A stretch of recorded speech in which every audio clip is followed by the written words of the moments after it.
Okay, so we'll just go over a few chair exercises after our long day sat at a desk. Feel a bit tight in the hips, lower back, shoulders with that sort of closed down desk posture.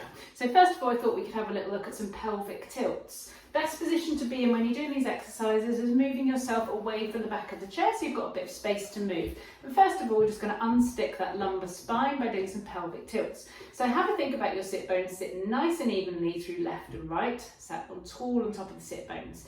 And then think about your pubic bone coming up towards your belly button as you roll off the back of those sit bones, creating a curve in the lower spine.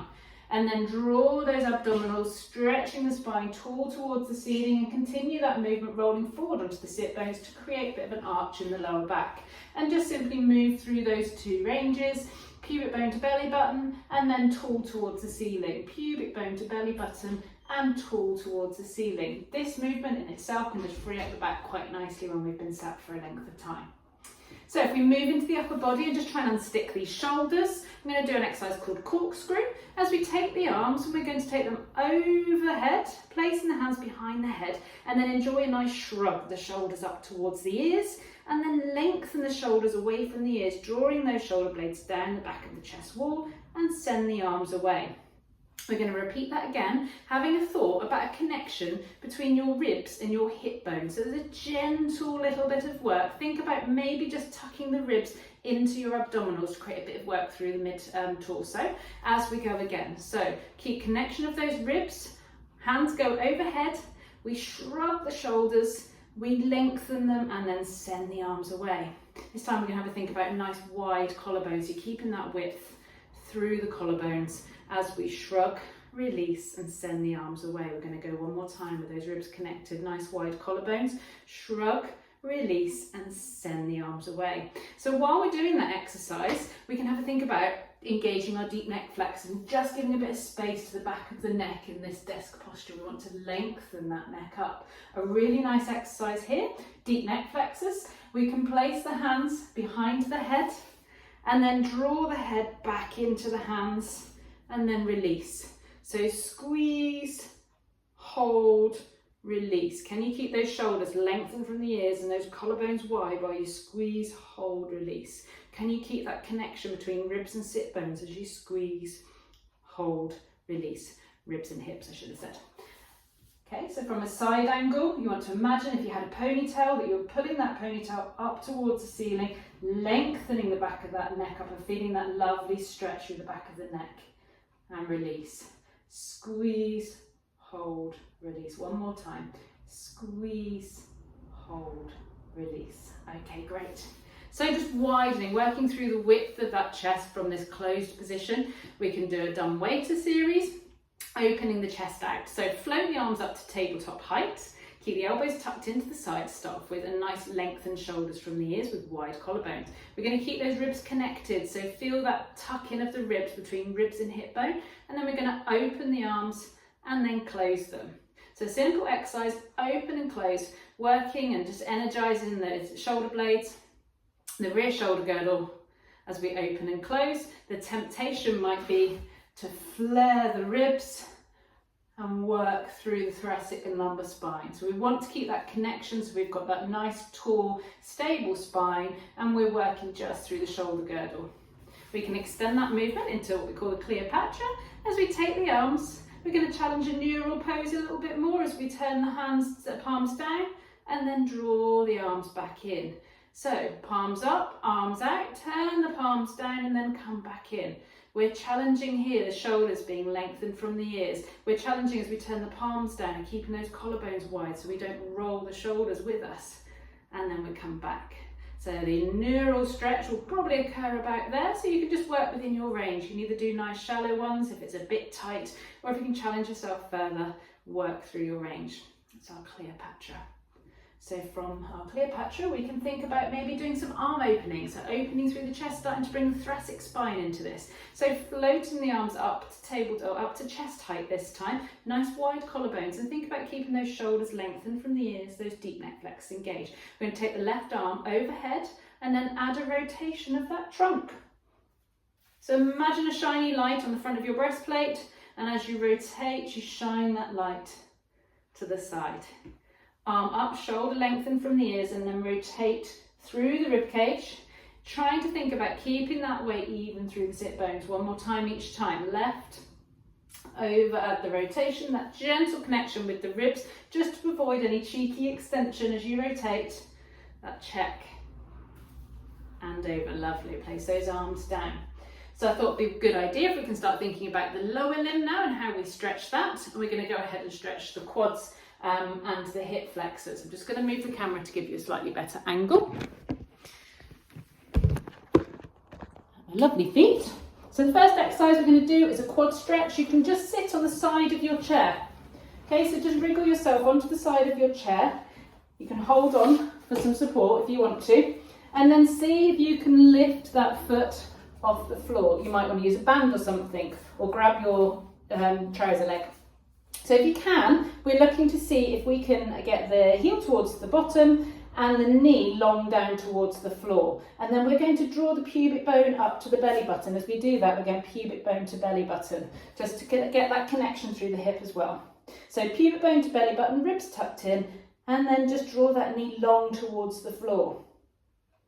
We hold, release, and then switch sides. So grab hold of that foot, draw the knee towards the floor, pubic bone to belly button to get that initial stretch through the hip flexor into the thigh, front thigh, the anterior thigh, following the line of the quads there. Hold and then release. And then we can take this stretch, this pose, into more of a hip flexor stretch. So we're going to look at a kind of sitting on the chair lunge, kneeling lunge pose. So you want to take that leg back behind you. And again, think about pubic bone to belly button and knee long towards the floor. So you can add a little chest stretch into this so you get the torso into it as well. Check my camera angles. Step back here a little bit. So as we go into that pose, we're going to take the same arm up towards the ceiling. So for me, right arm up towards the ceiling, shoulder lengthen from the ears, and then I'm going to lean and stretch into the left side. So try and lift into that stretch to the opposite side of the ceiling, and then use those strong abdominals to stack the spine back tall. So as you go into that stretch, that kneeling lunge stretch, we're drawing pubic bone to belly button, keep the ribs connected, take that arm to the ceiling with a nice lengthened shoulder from the ears, and then we're going to lift, draw, bend into that pose to find that stretch all through the right side of the torso, and then use these abdominals to stack the spine nice and tall. Go one more time, pubic bone to belly button, arm up, shoulder lengthen from the ears, and then into that stretch. And out we go. Switch sides, left side, into that stretch, pubic bone to belly button, knee drawn back behind you, foot drawn back behind you, ribs connected, left arm this time to the ceiling with the shoulder lengthened from the ears, and then we're going to come over into that stretch. It's a lift and a bend into the stretch rather than a collapse into it, and then use those abdominals to stack tall. So one more time, left arm to the sky, ribs connected, pubic bone to belly button, and then we add that side bend away, and then use those abdominals to stack back tall. Fab. Whistling on now to some glute stretches. Hips get really tight sitting in the chair the whole day, so we'll get some really nice glute stretches going. So a really nice way is figure of four sitting. Okay, so if you can, we're going to look to cross one leg over the other knee in that figure of four pose. You want that bent knee to be released, relaxed, or drawn down towards the floor, and that might be enough of a pose for you. If you want to increase the pose a little bit more to get a bit more of a stretch, keep that chest lifted, and then just lean forwards into that stretch. You're going to notice it in this right buttock. Okay, so I'm going to give you a side shot of what's going on here. So in your figure of four, you want to be sitting up nice and tall on those sit bones, and you might find that's enough of a stretch. That's absolutely fine. If you haven't found it yet, you're going to keep that spine tall and then just hinge forward at the hips. If we end up slumping into it, you might find the same stretch, but it's probably going to be stretching that neural pathway more so. It's going to end up aggravating the nerves, and they're probably going to shout and scream at you a little bit if we hold that pose. So to ensure that it's the muscle as best we can, we're stretching, we keep the chest up, and we hinge at the hip. I'm going to switch sides. Left side up, Draw that left knee away, and then if you need to, you can lean into that stretch. Notice the stretch and see if you can just breathe into it. The amount of time wants to be as long as it takes for that muscle just to release, relax, and melt away. Breath works really nice for this, so you might want to do a really nice, soft or deep in-breath, and then the out-breath, melting that muscle away. Soft, released, relaxed, melting away. When you feel that muscle release out, it's a nice time just to move yourself out of that stretch. One final exercise I've got for you today is a hamstring, so the rear thigh. For this exercise, you want that leg out nice and straight. Change that camera angle just a little bit. So, with the leg out straight, with the same premises as we did with the glute stretch. Okay, go this side. The glute stretch, you want to be sitting up nice and tall and then hinging at the hip, leaning with that straight, lovely long leg, leaning into that stretch. You're going to feel it through the back of the hamstring, that's the back of the thigh. And then draw those abdominals all the way up again. Switch those legs over, nice long leg stretched right out in front of you, and then leaning forwards into it. Give you a quick pose. A lower angle, so you just see what's going on at that leg. So it's our hamstring stretch, the rear thigh stretch, kicking that leg out in front of you, and then leaning forwards into that pose to feel in the rear of the hamstring there. Again, use that breath work, that outward breath just to release, relax, melt away. You can make that a little bit more of a neural pose, just with some flexing of the toes and the ankle, or equally you can drop the head and then roll back up out of it. Drop the head and then roll back out if you want to encourage more of a neural flossing. Excellent. Hope those are helpful. Enjoy your day and see you soon.